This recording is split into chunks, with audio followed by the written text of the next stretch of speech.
উত্তর পশ্চিম বঙ্গোপসাগর এবং তৎসংলগ্ন উড়িষ্যা পশ্চিমবঙ্গ উপকূলীয় এলাকায় অবস্থানরত মৌসুমী নিম্নচাপ ঘনীভূত হয়ে উত্তর পশ্চিম বঙ্গোপসাগর এবং তৎসংলগ্ন পশ্চিমবঙ্গ উড়িষ্যা উপকূলীয় এলাকার গভীর নিম্নচাপ আকারে পরিণত হয়েছে।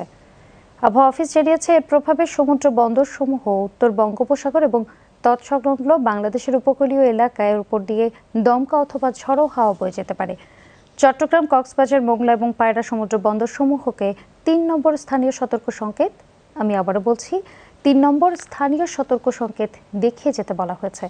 উত্তর বঙ্গোপসাগরে অবস্থানরত মাছ ধরার নৌকা এবং ট্রলারকে দ্রুত নিরাপদ আশ্রয়ে যেতে বলা হয়েছে এবং পরবর্তী নির্দেশ না দেওয়া পর্যন্ত নিরাপদ আশ্রয়ে থাকতেই বলা হয়েছে। এদিকে আগামীকাল সকাল ৯টা পর্যন্ত আবহাওয়ার পূর্বাভাসে বলা হয়েছে, রাজশাহী, ঢাকা, খুলনা, বরিশাল, চট্টগ্রাম বিভাগের অধিকাংশ জায়গায় এবং রংপুর, ময়মনসিংহ এবং সিলেট বিভাগের কিছু কিছু জায়গায় অস্থায়ীভাবে দমকা হাওয়া সহ হালকা থেকে মাঝারি ধরনের বৃষ্টি অথবা বজ্রসহ বৃষ্টি হতে পারে। সেই সঙ্গে সারা দেশের কোথাও কোথাও মাঝারি ধরনের ভারী বর্ষণও হতে পারে।